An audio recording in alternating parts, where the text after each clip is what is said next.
my name is Jessica Guardado. I'm a defensive cyber operation intern at MITRE, and in today's presentation, I will cover phishing, how to spot and prevent. First and foremost, let me go ahead and give you an overview of this presentation. First, I will teach you what is phishing and its impact on small businesses. Next, how to spot phishing attacks. And lastly, how to prevent and defend yourself from these attacks. So, what even is phishing? Phishing is a type of social engineering that is used to trick people into sharing sensitive information by impersonating a reputable source. There's 3 different ways that we can see phishing. There's email phishing, vishing, and smishing.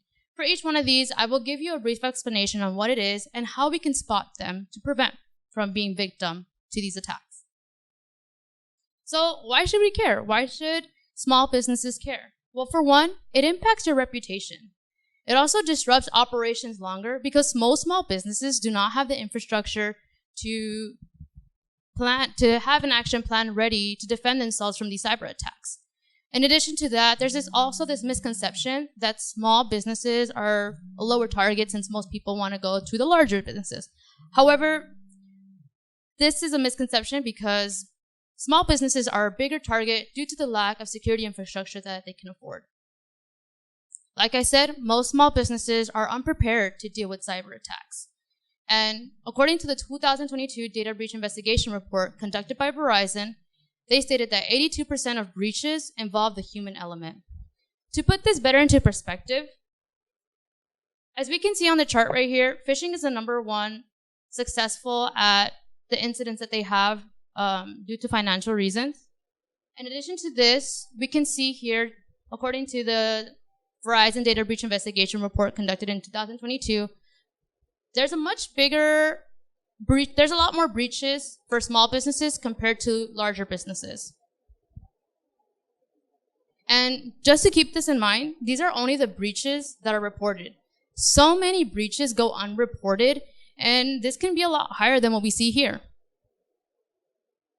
So what is email phishing scams and how can we spot them?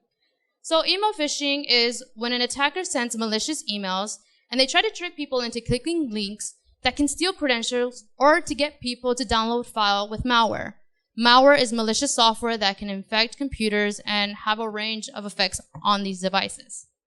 So on the right, we can see an example of a phishing email. Can anybody tell me right off the bat what they noticed that rises up a red flag as to this might be a phishing email attack? The link. The link?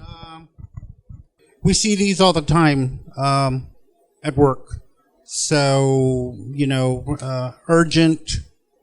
So it gives you a sense of, wow, I need to look at this right away. And the first thing that we're told by our internal IT people is, you never hit a link that is from somewhere that you don't trust, because that's how you let, malware and ransomware and all that. So there's misspellings in the actual paragraph. So invoice is spelled incorrectly as well. So as we can see, the domain of the email actually doesn't make sense. It doesn't look like it comes from a trusted source. So, thank you. As we can see here, the domain is fake. And we can obviously see that it doesn't come from a reputable source. In addition to that, there's a generic greeting.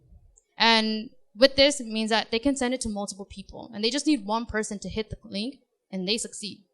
Next, we have a threat.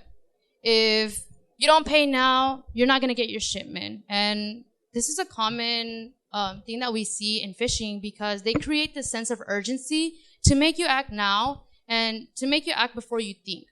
Next, there's this weird looking link, and if you hover over it, there's usually a mismatch in URLs. So the source that it tells, the website that it sends you to is not actually what they're going to send you to. And you can do this you can check this by hovering over the link and checking to see that both sources match. In addition to this, they try to make you to download a file, and oftentimes these files can have malware, like I said, malicious software that can infect computers. And as I said before, there was grammar errors that we can see. So these are just some ways that we can detect when it's an email phishing attack. So now that we covered email phishing, let's go ahead and cover vishing. So vishing is voice solicitation, where the phishing attack is performed via phone call. The attacker tries to get as much information as possible to exploit further.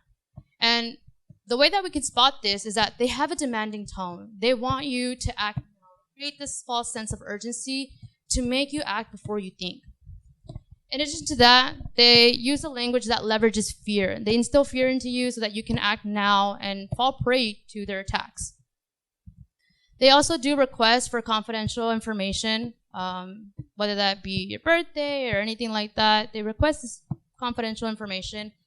In addition to that, there's an unrecognized number. But however, now attackers are getting a lot better by spoofing their phone numbers. And what spoofing is they make it look like a reputable source on the caller ID, when in actuality, it's not a reputable source. So now that we covered vishing, let's go ahead and cover smishing and how to spot smishing attacks. So smishing is a form of phishing via short message service, SMS, other known as text messages. And this is where the attacker entices the user to click the link attached through a text message. As we can see here, there's unusual activity regarding X, Y, and Z account. Click the link and log in. Again, we see this pattern of false sense of urgency to get you to click the link and to fall prey into sharing your credentials. There's a language that leverages urgency, like I mentioned. They request personal information. There's an unexpected link. In addition to that, there's an unexpected message that we don't expect. Also, another way to see that this is a phishing, smishing attack is that the message came from a 500 number. It usually means that it was sent via email to sell and not sell to sell. Another thing is that, again, the message came from an unknown number. We weren't expecting it. And if we weren't expecting it, then we probably shouldn't click the link. So now that I covered the 3 forms of phishing that we can see, how can we prevent and defend ourselves from these attacks?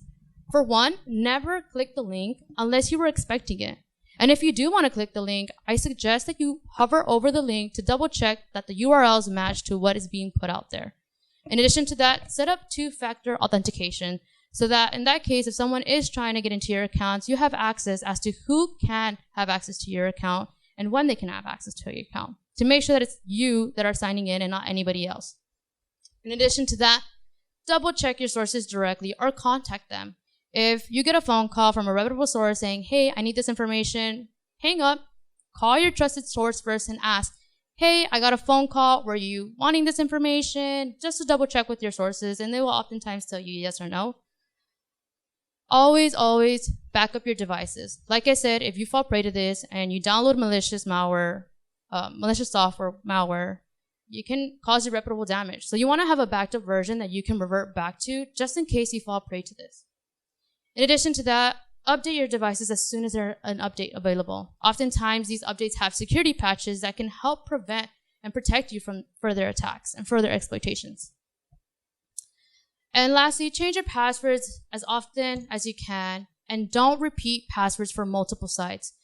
I see this often where people use the same passwords for multiple sites or multiple accounts, and if they hack one of the accounts, they have access to most of your accounts if your password's the same for multiple sites. Always have strong passwords, and a way to have strong password is to have them be 8 characters or longer, have no sequence numbers like 1, 2, or 3, no PIN numbers, no personal information on your passwords. In addition to that, use special characters, use uppercase and lowercase letters. It's always, always super helpful, and it increases your password security. And lastly, reputable sources will not directly contact you to ask for sensitive information. If you want to learn more about the references that I put, you can go ahead and go to this link, the 2022 Data Breach Investigation Report conducted by Verizon. You can look further into all the data. Lastly, remember, phishing season is year-round, so stay alert and don't get hooked.